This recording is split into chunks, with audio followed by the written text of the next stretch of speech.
Good morning everyone. Ya, pada video kali ini kita akan melanjutkan pembahasan kita kemarin terkait materi vektor ya.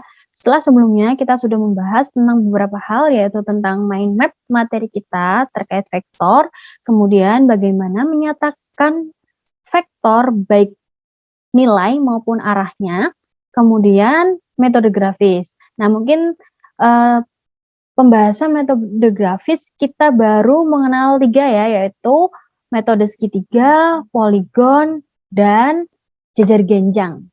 Ya. Oke, kita akan lanjutkan untuk metode kosinusnya. Nah, akan tetapi sebelum kita membahas tentang metode kosinus, kita simak video penjelasan tentang trigonometri terlebih dahulu ya. Silakan menyimak video berikut. Nah, trigonometri itu berasal dari kata tri dengan metri.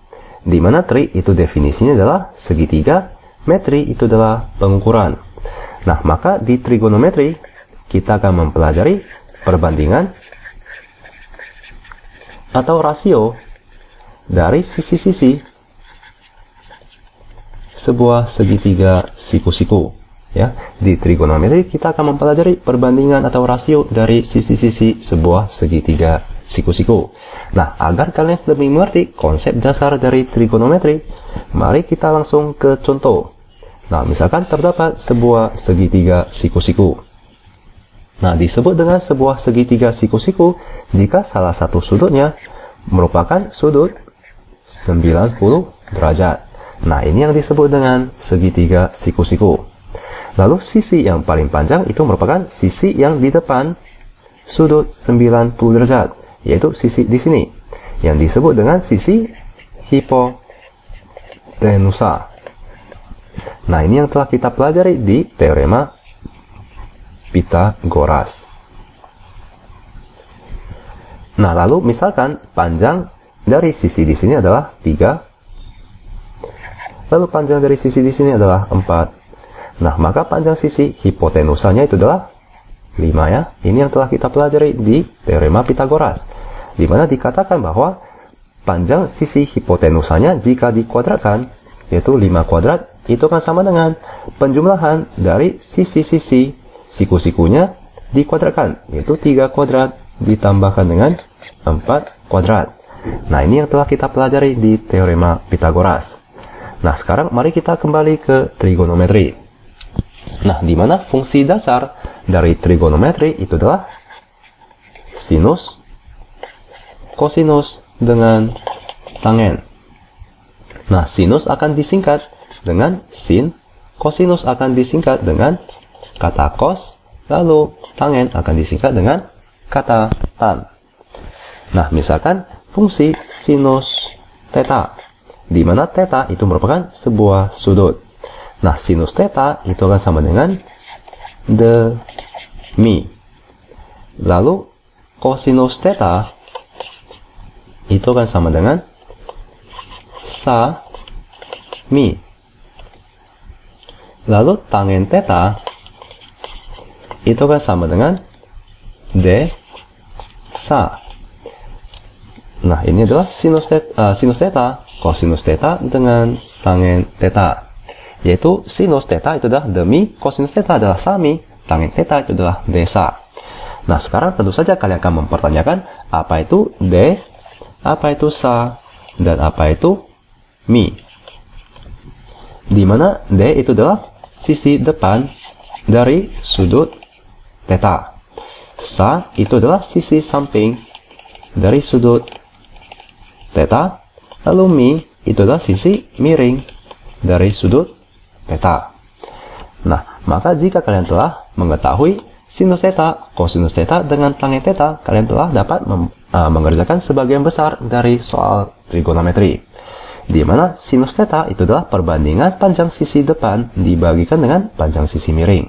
Kosinus theta itu adalah perbandingan panjang sisi samping dibagikan dengan sisi miringnya. Tangen theta itu adalah perbandingan sisi depan dibagikan dengan sisi sampingnya. Nah, agar kalian lebih jelas, mari kita langsung ke contoh soal. Misalkan sudut, besar sudut di sebelah sini adalah theta. Nah, maka mari kita cari sinus theta, kosinus theta dengan tangen theta. Nah, mari kita ke sinus theta dahulu. Sinus theta itu akan sama dengan demi, di mana de itu adalah sisi depan dibagikan dengan mi, yaitu sisi miring. Nah, mari kita cari sisi depan dari sudut theta, di mana sisi depan dari sudut theta itu adalah di sini ya, di sebelah sini, yaitu 3. Ini adalah sisi depan. Nah, maka ini adalah 3 dibagikan dengan sisi miring, di mana sisi miring dari sudut theta itu adalah sisi hipotenusa, yaitu sisi yang paling panjang, yaitu 5. Maka ini adalah 3/5. Nah, sekarang mari kita cari kosinus theta. Berapakah kosinus theta? Kosinus theta itu adalah sami. Maka itu adalah sisi samping dibagikan dengan sisi miring, di mana sisi samping dari sudut theta itu adalah di bagian sini. Ini adalah sisi samping dari sudut theta, yaitu 4. Per sisi miring dari sudut theta itu adalah 5 ya. Maka kosinus theta itu adalah 4/5. Nah, sekarang mari kita cari tangen theta. Berapakah tangen theta? Tangen theta itu adalah desa, yaitu depan dibagikan dengan samping. Maka itu adalah 3 dibagikan dengan 4. Nah, maka ini adalah sinus theta, kosinus theta dengan tangen theta. Nah, agar kalian lebih mengerti, mari kita ke sudut selanjutnya. Nah, misalkan kita memiliki sebuah segitiga yang sama dengan segitiga di atas, yaitu segitiga siku-siku dengan panjang 3, 4, dengan 5. Nah, mari kita cari sudut lainnya, yaitu misalkan sudut di sebelah sini. Tadi kita telah mencari sudut di sebelah sininya, yaitu sudut theta. Nah, misalkan sudut di sebelah sini adalah sudut X. Nah, maka mari kita cari sinus X, kosinus X dengan tangen X. Berapakah sinus X? Berapakah kosinus X? Dengan berapakah tangen X? Nah, mari kita cari sinus X, di mana sinus itu adalah demi, yaitu sisi depan dari sudut tersebut dibagikan dengan sisi miring dari sudut tersebut, di mana sisi depan dari sudut X itu adalah 4 ya. Lalu kita bagikan dengan sisi miringnya, di mana sisi miring itu tentu saja adalah sisi yang paling panjang, yaitu sisi hipotenusanya, yaitu 4/5. Nah, di mana ini adalah sisi depan dari sudut X, ini adalah sisi miring dari sudut X. Lalu sekarang mari kita cari kosinus X. Berapakah kosinus X? Kosinus itu adalah sami ya. Itu adalah sa dibagikan dengan mi, di mana sisi samping dari sudut X itu adalah ini ya, yaitu 3 dibagikan dengan sisi miringnya, yaitu sisi hipotenusa, yaitu 5. Maka kosinus X itu adalah 3/5. Nah, sekarang mari kita cari tangen X, di mana tangen X itu adalah sisi depan dibagikan dengan sisi samping, yaitu desa, di mana sisi depan itu adalah 4 dibagikan dengan sisi sampingnya adalah 3. Maka ini adalah 4/3. Nah, maka kita telah temukan besar sinus X, besar kosinus X dengan besar tangen X. Nah, semoga kalian mengerti dan sampai jumpa di video selanjutnya. Nah, itu tadi pembahasan tentang materi trigonometri.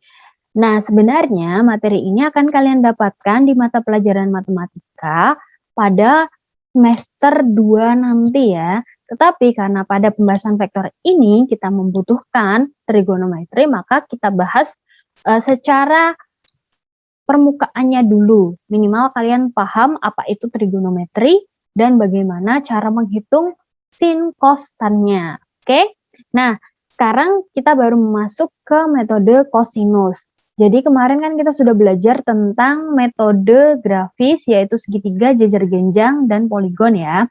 Nah, ketiganya ini kita mengukur resultannya dengan cara menggambar vektor ya. Tetapi kita harus menggambarnya itu harus sesuai dengan besaran vektornya. Misal nih, kalau misalkan kita mau menghitung 2 Newton, kita bisa menggambarkannya sepanjang 2 cm. Kemudian 1 sentinya mewakili 1 Newton. Kemudian misal untuk vektor keduanya itu 3 Newton, maka kita akan menggambarnya 3 cm. Nah, kemudian kita buat resultannya. Jika F1 dan F2 ini kita jumlahkan, kita buat resultannya dengan cara digambar. Kemudian kita ukur berapa sih panjang resultannya, baru kemudian kita konversi ke Newtonnya. Misal hasilnya ternyata 4 cm. Nah, maka berarti hasilnya 4 Newton. Seperti itu ya. Itu pengaplikasian untuk metode grafis. Nah, sekarang kita menggunakan metode kosinus. Jadi di sini mungkin yang penting kalian tahu F1, F2-nya berapa. Jadi kalau untuk menggambarnya tidak harus persis. Kemudian kita bagaimana sih tahu resultannya? Nah, sebenarnya sudah ada rumusnya ya. Nah, rumusnya ada di sini. Mungkin kalian sudah pernah belajar tentang Pythagoras. Nah, jadi Pythagoras itu sebenarnya awal mulanya dari ini juga ya. Nah, di sini, jadi di sini misal ada F1 dan F2. Kemudian sudut antara F1 dan F2 ini kita sebut katakanlah alfa. Nah, maka untuk mencari resultannya kita menggunakan rumus R kuadrat sama dengan F1 kuadrat ditambah F2 kuadrat ditambah 2F1 dikali F2 dikali cos alfa. Nah, untuk cari R-nya maka yang ruas sebelah kanan itu kita akarkan. Sebenarnya yang kiri juga diakarkan. Nah, akar R kuadrat itu sama dengan R ya. Maka kuadratnya hilang, kemudian sedangkan untuk akar dari ruas yang kanannya, kita hitung dulu berapa total jumlahnya. Jumlah dari F1 kuadrat ditambah F2 kuadrat ditambah 2F1 dikali F2 dikali cos alfa. Nah, untuk bagaimana mencari nilai cos alfanya, kalian harus menghafalkan ya untuk sudut-sudut istimewanya, seperti sudut 30 derajat, 45 derajat, 60 derajat, dan 90 derajat. Nah, sebenarnya ada lagi yaitu cos 37 dan cos 53. Jadi sudut istimewa itu tidak hanya 30, 45, 60, dan 90, tetapi ada juga 37 dan 53. Oke. Nah, sebenarnya dalam matematika nanti kalian akan mempelajari tentang aturan kosinus. Nah, itu ada sendiri ya. Nanti untuk di sini kita tidak bahas untuk metode kosinus, jadi rumusnya cuma itu. Kemudian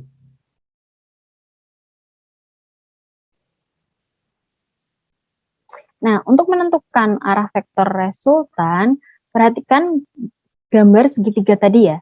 Coba kita lihat lagi. Nah, oke. Kita lihat di sini ya. Di sini ada sudut alfa ya, di sini. Ini adalah sudut alfa. Kemudian ada resultan di sini ya. Maka katakanlah misal di sini adalah beta.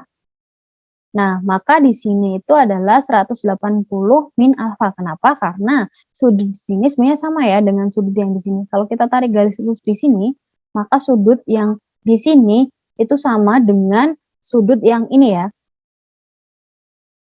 Nah, sudut yang di sini itu kan sama dengan 180 dikurangi alfa ya.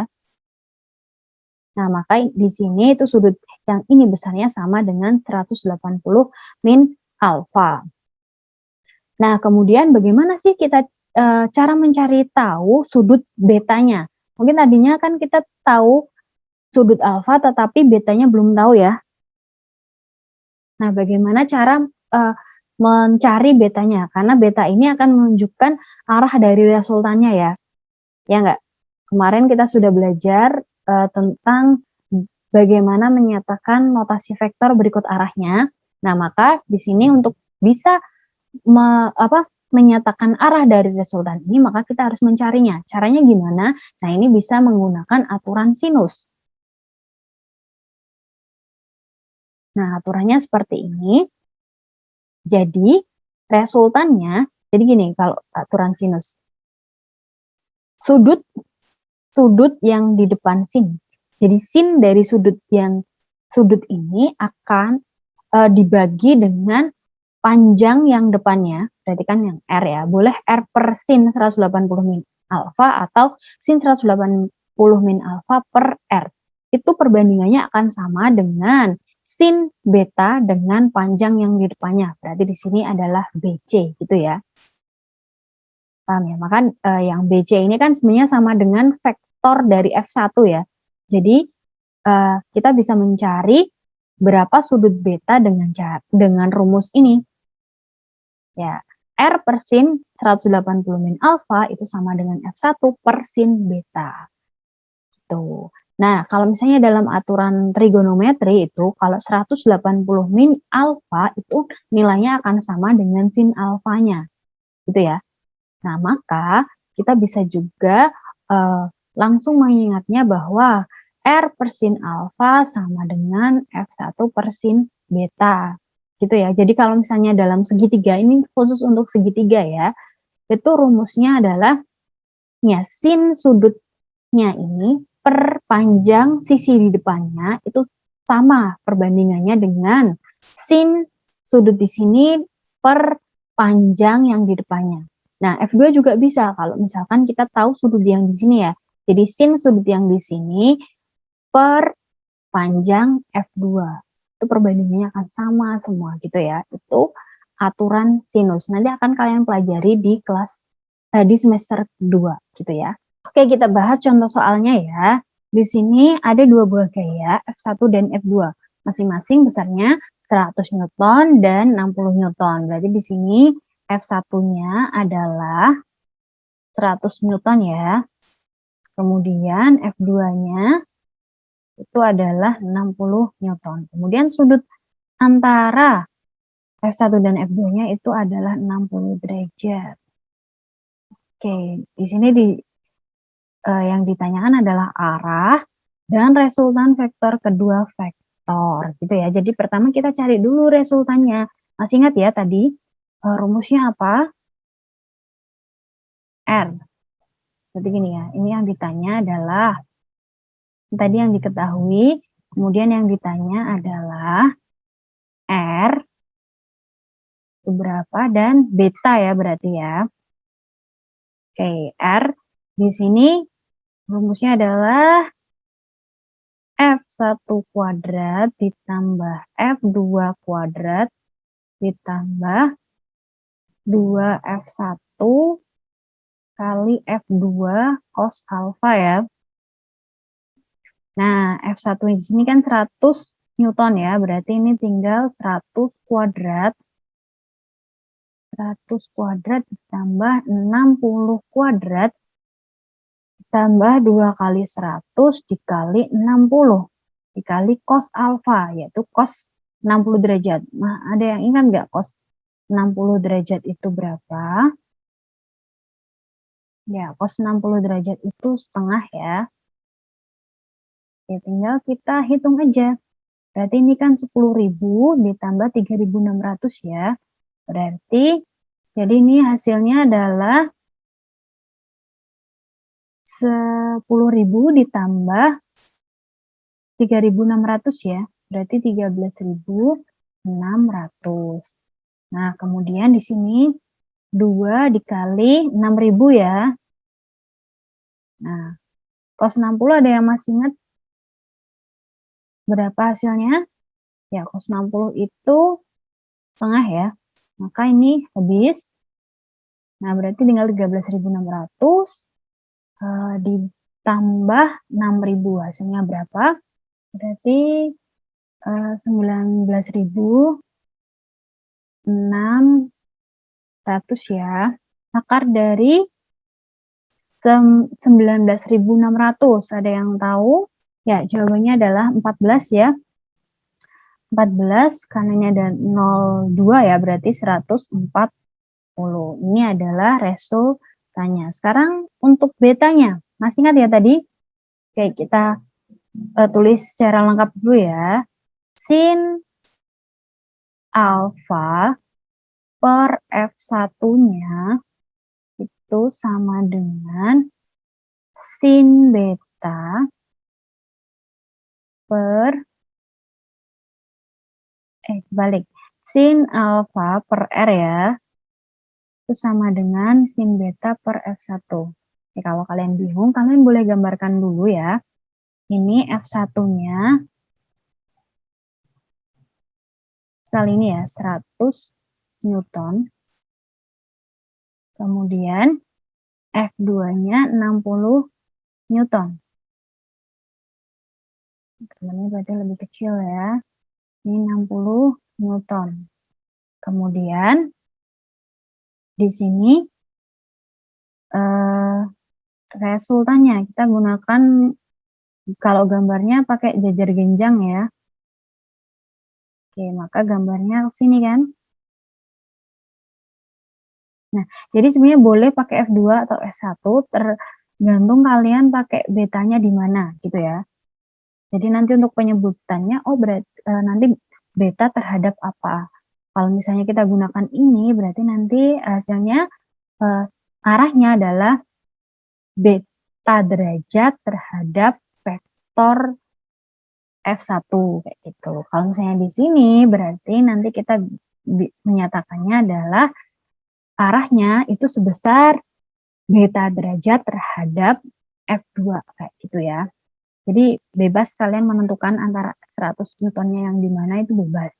Oke, yang penting jangan sampai ketukar ininya ya, persamaannya. Nah, di sini kan beta berarti per 60 ya. Berarti ini per F2. Beta per F2 ya. Kemudian di sini alfanya di sini ya. Ini 180 derajat min alfa, tapi kan sesuai dengan aturan di trigonometri itu sama nilainya dengan sin alfa.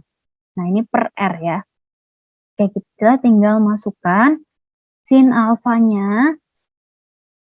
Sin alfa berarti sin 60 derajat ya. Sin 60 derajat dibagi R-nya itu 140. Kemudian sin beta itu yang kita cari. Kemudian F2 itu 60 ya. Oke. Nah, untuk sin 60 derajat itu nilainya adalah setengah akar 3 ya. Kemudian ini kita coret dulu aja nolnya. Nah, kemudian kita pindahkan ruas 6-nya ini kita pindah ke sini, berarti 6 dikali setengah akar 3 per 14 ya. Nah, ini dengan ini aja ya.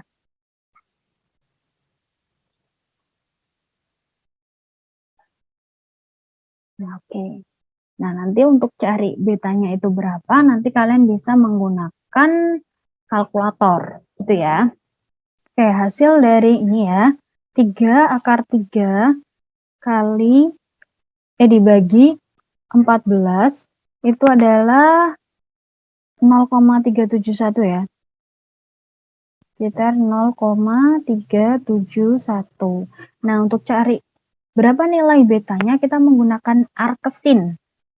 Jadi mungkin kalau di kalkulator itu pakainya shift, kemudian sin, baru angkanya ini, gitu ya. Nah, maka hasilnya adalah betanya, kita tulis di mana ya? Di atas ini ya. Oke, maka betanya, nah ini betanya sama dengan arcs sin 0,371. Nah, ini hasilnya adalah sekitar 21,8 derajat gitu ya. Nah, ini betanya. Maka hasil dari maka jawabannya gini. Besar resultan kedua vektor adalah 140 Newton. Karena di sini ini ya, jadi jangan lupa ditulis ya, ini ditulis Newton. Kemudian dengan arah 21,8 derajat terhadap F1. Nah, kalau terhadap F2 nanti beda lagi. Nanti kalau misalnya kalian ini menghitung, silahkan coba dihitung sendiri ya. Kalau misalkan arahnya terhadap F2 itu sudutnya berapa. Oke, kita lanjut. Nah, sekarang kita masuk ke metode analitis ya. Nah, jadi kalau kemarin kan kita tanpa ada sistem koordinat. Nah, sedangkan untuk metode analitis ini kita akan melibatkan sistem koordinat Kartesius. Nah, sebenarnya mungkin kalian waktu di pelajaran matematika itu sudah belajar ya, bahwa ada sumbu X dan sumbu Y. Nah, itu sebenarnya adalah sistem koordinat Kartesius 2 dimensi ya, yaitu ada sumbu X dan sumbu Y. Nah, nanti juga ada sistem koordinat Kartesius untuk 3 dimensi. Kalau 3 dimensi nanti ada tambah Z ya. Biasanya untuk koordinat 3 dimensi itu seperti ini. Ini ya, ini. Kemudian ini ke sini. Sama ke atas ini ya. Jadi ruang 3 dimensi. Nah, gini. Ini pokoknya 90 derajat ya, ini gambarnya aja yang kurang bagus. Nah, kemudian kalau 3 dimensi itu biasanya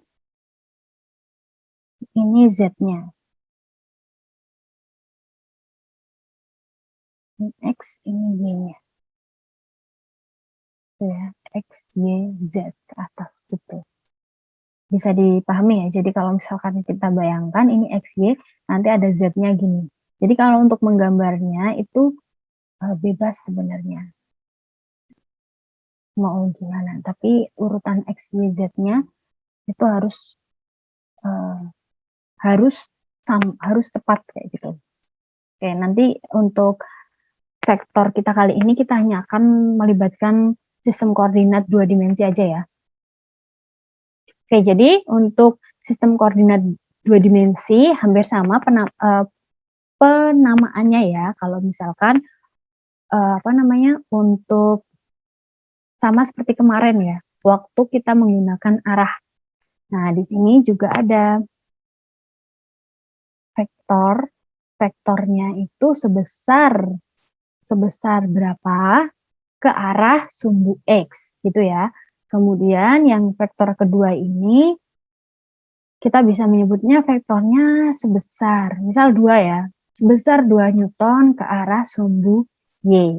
Nah, bersama dengan yang kemarin kan ke barat atau ke timur atau ke utara. Kalau ini kita menggunakannya sumbu X. Jadi kalau ke kanan sumbu X positif, kalau ke kiri sumbu X negatif, kalau ke atas sumbu Y positif, kalau ke bawah sumbu Y negatif.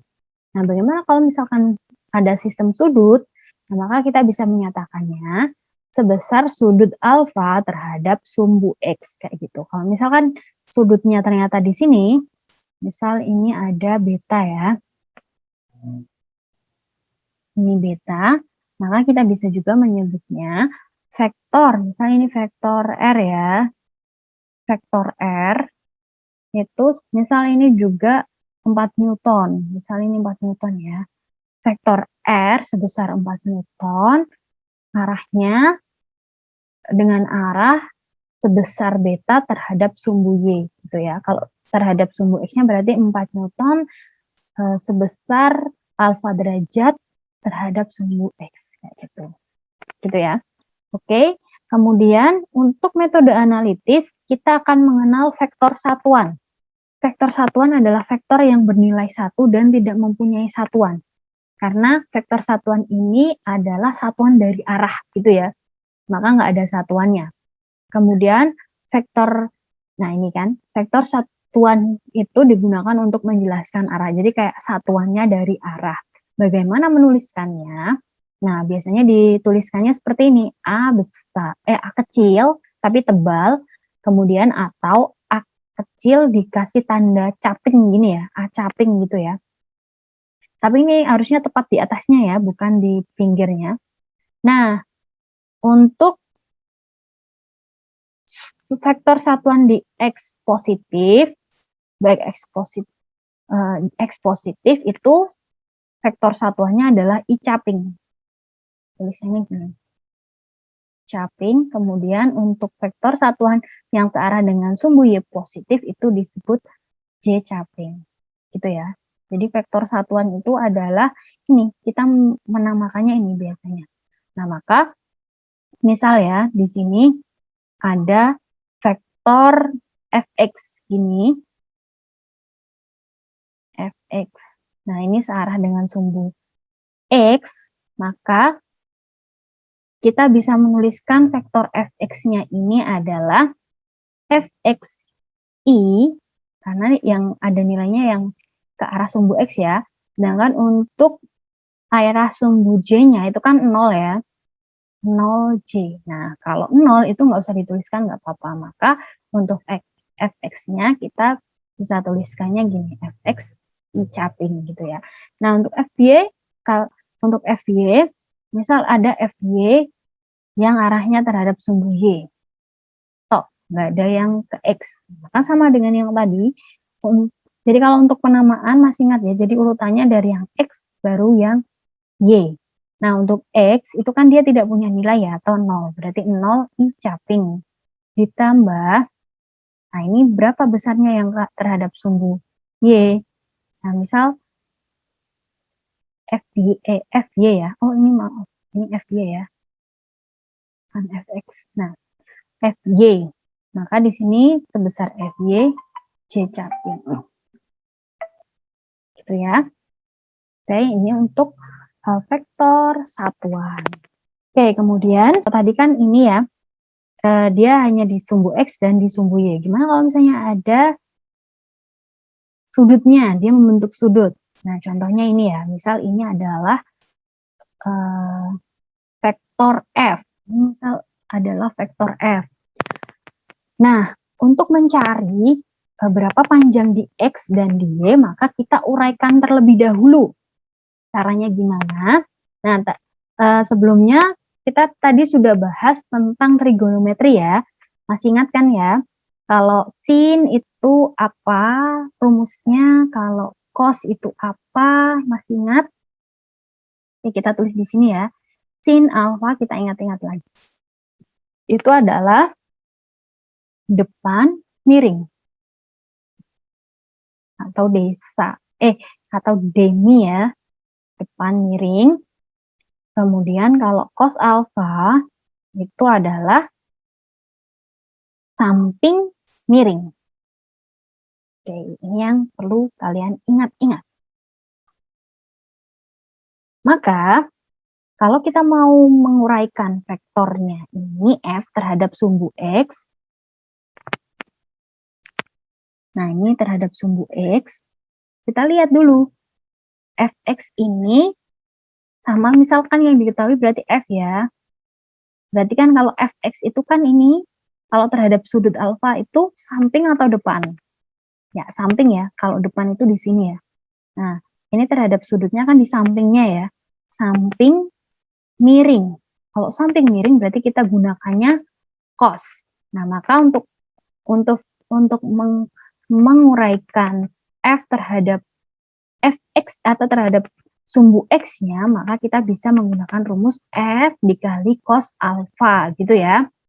Kemudian kalau misalkan Y, kita uraikan F-nya terhadap sumbu Y, maka bisa kita tuliskan, karena di sini kan komponen vektor Y-nya itu kan sebenarnya sama dengan yang ini ya kan? Ini kan cuma kayak proyeksi. Dari sini kita proyeksi ke sini. Ini kan sama ya panjangnya dengan FY di sini. Nah, ini kan berarti kan depan dari sudut, kemudian ini miring. Depan miring atau demi. Maka untuk menguraikan terhadap sumbu Y, kita menggunakannya sin. Gitu ya. FY sin alfa. Gitu.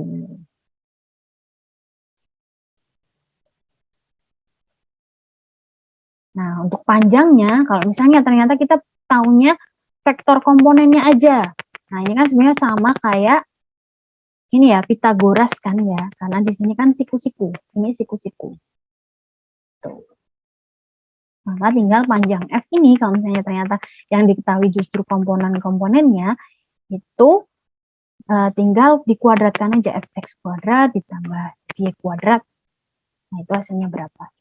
Oke, kita masuk ke contoh biar kalian lebih paham.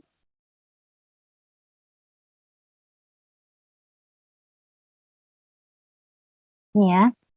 sebuah vektor F dengan 10 Newton digambarkan pada koordinat kartesius sumbu X dan Y. Vektor F membentuk 30 derajat terhadap sumbu X. Yang ditanyakan adalah tentukan arah dan vektor satuan untuk vektor F. Oke, kita tulis dulu ya.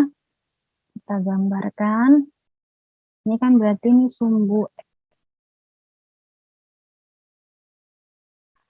Kalau gambarkan kurang bagus. Ini ke sini. Ya. Ini X, ini Y. Ini X, ini Y. Kemudian ada vektor F sebesar 10 Newton. Arahnya 30 derajat. Oke, sekarang kita cari vektor satuan untuk F ini. Berarti kan kita cari Fx-nya dulu ya. Fx-nya berapa? Masih ingat? Ya, di sini. Kemudian ini ya. Fx sama dengan, ya masih ingat pakai sin apa cos? Nah, karena samping miring, maka pakainya cos. Cos 30 derajat. Berarti 10 dikali setengah akar 3. Atau 5 akar 3. Berarti ini 5 akar 3 I ya. Untuk Fx-nya. Kemudian Fy-nya itu adalah 10 sin ya. 30 derajat. Sin 30 derajat itu berapa? Setengah. Berarti ini 5. 5J caping. Maka untuk menuliskan vektor F-nya itu sama dengan F. Maka kita bisa menuliskannya 5 akar 3 I caping ditambah 5 J caping. Gitu ya. Nah, jadi ini cara menuliskannya. Kemudian untuk arahnya berarti ya 30 derajat terhadap F. Atau sebenarnya kalau misalnya kita, oh ya, tadi belum Ibu jelaskan ya, untuk mencari sudutnya, semisal ternyata kita nggak tahu sudutnya itu berapa, itu kita bisa menggunakan rumus tan alfa ya. Tan alfa sama dengan Y per X. Nah, sekarang nanti kita buktikan, benar nggak sih jawabannya sama. Nah, jadi kan tan alfa itu sama dengan Y dibagi X ya. Oke, atau kalau di sini berarti Y-nya itu kan 5, kemudian X-nya itu 5 akar 3. Nah, tinggal kita masukkan. Y sama dengan 5, kemudian X-nya adalah 5 akar 3. Ini ya. Nah, nilainya berapa? Ya, nilainya adalah 1/4 akar 3. Nah, ini nanti silakan dicari pakai kalkulator. Itu berapa sih arkestan dari 1/4 akar 3? Nah, nanti akan ketemu alfanya adalah 30 derajat. Nah, ini akan sama ya dengan yang diketahui. Gitu ya. Nih, jadi misal nih, kalian cuma tahu ininya aja, cuma tahu vektor satuannya atau komponen-komponennya aja yang kalian tahu, maka kalian bisa cari tahu sudutnya dengan cara, oh Y-nya dibagi X, kemudian cari arkestan dari hasilnya itu tadi. Pakai rumus ini gitu ya. Oke, itu saja sih materi kita pada video kita kali ini. Kita baru membahas tentang komponen vektor ya. Vektor satuan, sistem koordinat kartesius, dan bagaimana menguraikan vektor. Oke, terima kasih atas. Oke, demikian pembahasan kita kali ini. Terima kasih sudah menyimak sampai akhir. Sampai jumpa pada video berikutnya.